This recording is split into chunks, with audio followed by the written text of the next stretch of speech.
Ms. Erin Molan, Ms. Ayan Hirsch Ali, and more. Just recently, CPAC, one of the most influential political organizations in the world, has announced that they are launching a new center dedicated to eradicating anti-Semitism, reaffirming their combating the evil, hatred, and defending our shared value. We are honored to be joined today by Matt and Mercedes Schlapp, who are leading this international movement. Their presence at this important conference reflects the growing momentum behind this cause and the collective determination to stand united against anti-Semitism. Please join me in welcoming Ms. Mercedes Viana Schlapp, Senior Fellow at CPAC, to lead the next discussion.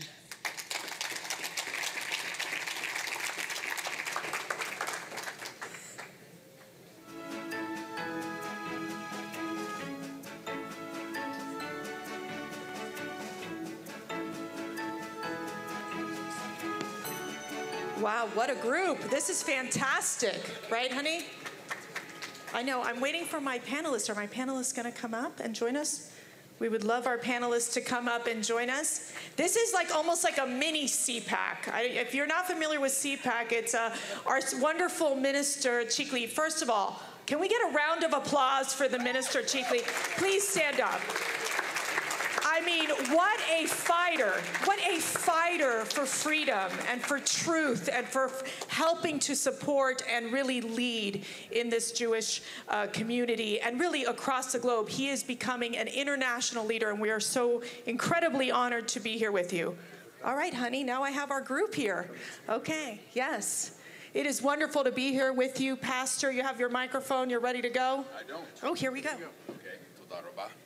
And we're also joined with Dr. Mike Evans. It is an honor to join you as well. And Pastor Larry Huch, it's great for you to be here with us. And then, of course, sweet Matt. So we'll get to you soon here. But this is a critical time right now, not only in Israel, but across the globe. And we're talking about the critical moments of Judeo-Christian alignment. And why, Pastor, is it so important for Christians to line up right now? We have seen so many Christians on our side who are silent, who have backed away from Israel, who have backed away from the atrocities that we saw happening on October 7th. Right. What's your message to the Christian community, not only in America, but across the globe? Yeah, and that's really a great question.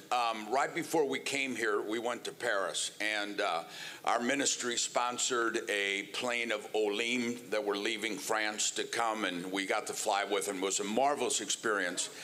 But I found out that 25% of the people in France are anti-Semitic, just 25%. And yet we met these wonderful Jewish families and Jewish people, and we just had a marvelous trip. But they're leaving Paris. Paris is like somebody's bucket list to go to, and yet they're leaving. One is, every one of them said, we're coming home. This is our home. But when I heard that, 75% of France says they're not anti-Semitic, why don't they speak up? And it just, we've talked about, and we have a television program that's on every day around the world. Every single day we talk about Israel, standing with Israel, supporting Israel, fighting anti-Semitism.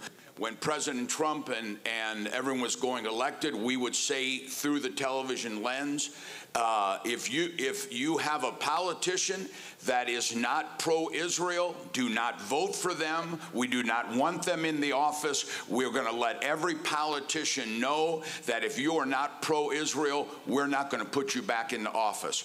But when I saw that only 25%, the Jewish people, when we were there, this one precious lady that was taking us around, Jewish lady, and she said, as long as we don't provoke them, we're safe. Right. And I said, well, what does it mean to provoke? And she said, well, we can't wear a Star of David. And she said, but you guys got to hide this. I said, I'm not hiding this.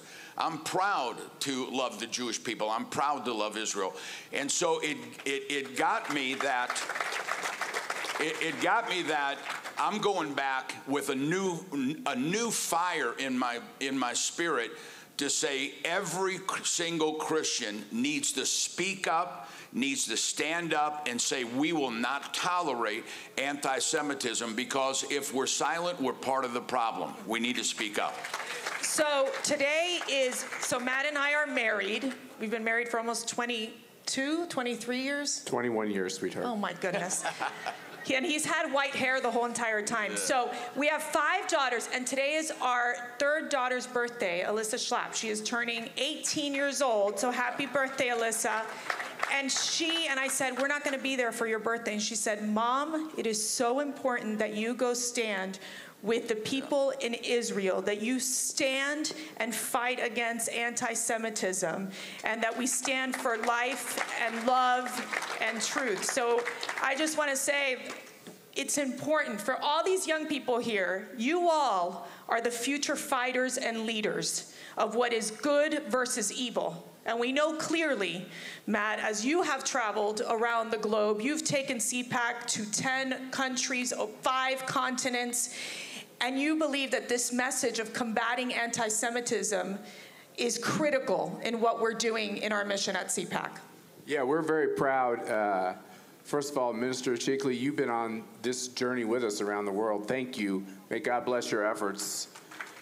You've done so much good around the world, and I can't mention you without also talking about Ambassador David Friedman. Thank you, David, for your amazing work. You know what we did in America, David? We made being pro-Israel cool again. It was hip. It was cool. It was the center of the action. We showed people that this was intellectual, that this was moral. And then we always make this mistake when we have great achievements. I make this mistake in my life. I light a cigar, I sit back, I relax. Isn't it great? And then America went through so much tumult. And then we discovered all of this hatred on our college campuses. We saw hatred, unfortunately, in groups that called themselves Christian and groups that called themselves religious. We saw the propaganda working and taking hold in these seeds, these malevolent seeds germinating. And I would just say that what I've come to realize as we've taken this CPAC to all these continents, and you've been on these trips with us, is that yes, you can have an event, and events are great, and this is a really spectacular event. Behind the event is a lot of human relationships, and a lot of people who are watching and listening, including today. This event will be streamed all over the world. Some places of the world will try to block it. Other good people will try to get the message in. And what I've realized is that as I near 60 years old and comb gray hair, not as much gray hair as David. Actually, I have more hair. His is more white. Oh. But it's a low blow, I know. But what I've come to realize is that every human being is in the process of thinking and digesting information. And we take for granted who our friends are and who our enemies are, who's on our side and who's not on our side. But there's a lot of gray, and there's a lot of people that are watching.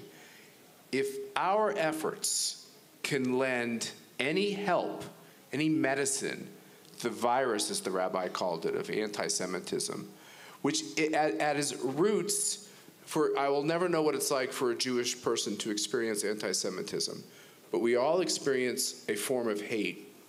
We all experience this virulence. We're seeing this rise of Christian persecution, of the outright slaughter of Christians in some of these countries in Africa. And in our own country, we're seeing the people of the Bible, Jewish or Christian, their religion being mocked and being pushed out of any legitimate conversations in government, in academia, in the corporate boardrooms. And we have to say no more. We have to say our voice matters. And I tell my Jewish brothers and sisters here today, I will put my life on the line for you, as I know you will put your life on the line for me. In the context of today, America faces this question over life and death and good and evil is a little more intellectual. In Israel, It's literally life and death, and we stand with you. Mike, there is a common thread here, a common thread. It's called radical Islam, okay? We were yesterday down in southern Israel where we listened to the stories of many of these victims of October 7th, the victims' families.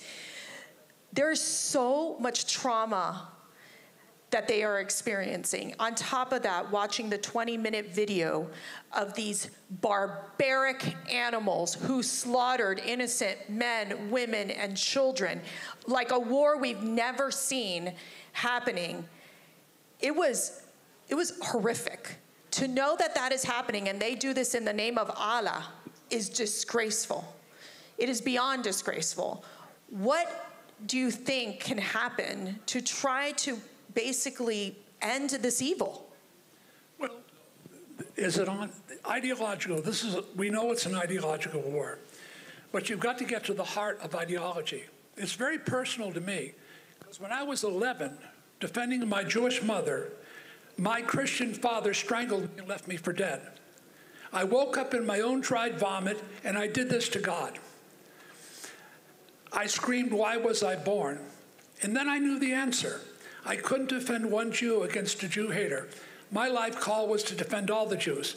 Now, when you understand the ideology, you have to get to the root of the problem, which is the hardest issue. Man's ability to define evil can only be determined by the inspiration he draws from his heroes and his history. Now, here's the problem right now. The problem right now, there's an ideological war going on in America and in Israel. And that ideological war was birthed in the 60s. Some of us remember the 60s. The 60s was a God is dead movement. When man's confronted with eternity, there's always a response. There were 3 Ks killed, Robert and John and Martin Luther King. And the response was rebellion, not repentance. The ideologues of the 60s moved and took over the media. They took over the arts. They took over the universities. And they attempted to take over our nation. Now, those ideologues have the same hair that I have now, except they're not only in America, they're in Israel also. There's an ideological war that you have to define good and evil. And that's the great thing about Donald Trump. He's a moral clarity man that defines good and evil. Well, I got to say, I had the great honor of working for Donald Trump for 2 years in the White House, then 2 years in the campaign, and talk about a brave man, a brave leader, someone who is standing strong to combat anti-Semitism, someone who, along with Ambassador David Friedman, moved the embassy, the U.S. Embassy to Jerusalem, incredibly bold steps. But what is happening in America, where we're seeing our institutions, we're seeing pro-Hamas money being thrown into these universities, Pastor? Yeah. Well, finally we have a leader in the White House. And we just had the privilege couple months ago to speak for the nation of Israel in Bangkok, in Hong Kong, and then in Singapore. And everywhere we went, people would see us in the mall or in the hotel, and they say, Trump's going to get elected, right? Trump's going to get elected. And that's what's going to happen, is that these people that are allowing anti-Semitism to be taught in our schools, in my opinion, need to be thrown out of our country. We need to stop taking money from people who are teaching anti-Semitism. And we've got a leader in the White House that will make that happen. And we're going to see change. And let me just say one more thing. We see anti-Semitism rise up all over the world. But I want to give a word of hope. Our television program every single day talks about standing with Israel. Every single day.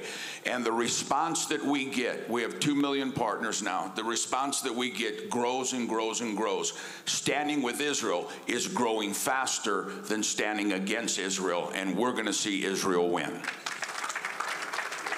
Matt, you invited to CPAC several of these hostages' families. We had several of these survivors from October 7th. You were with me yesterday down near Gaza.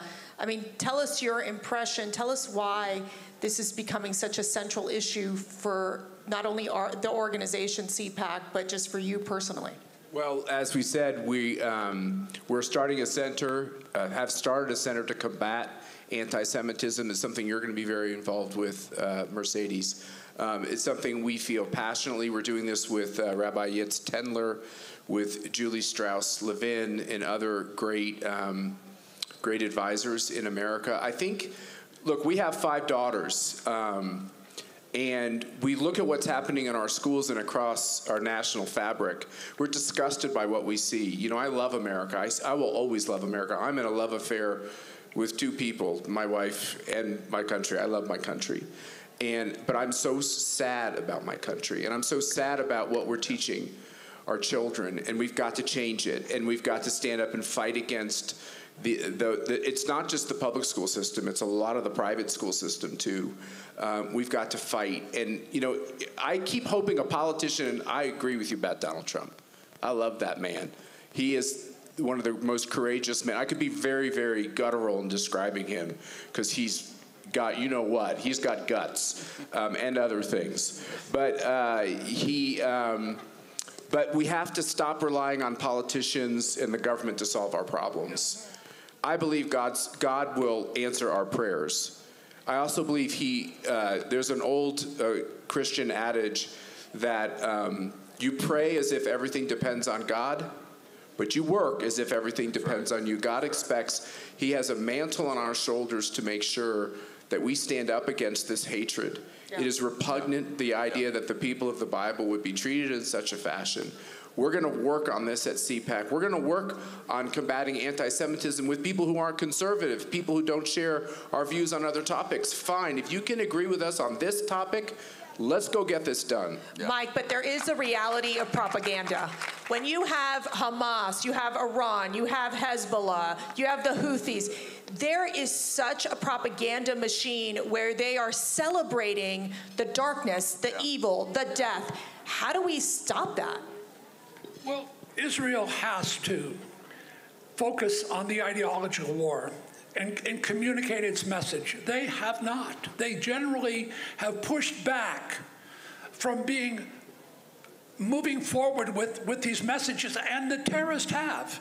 The terrorists have baited the world, and that's why the younger generation have been so gamed by social network, and the self-loathing has replaced righteous indignation, has begot appeasement. So the media, the social network media. I hope you don't think I'm the media. No, okay. No. You have a voice. You have a platform, and you have a voice of moral clarity.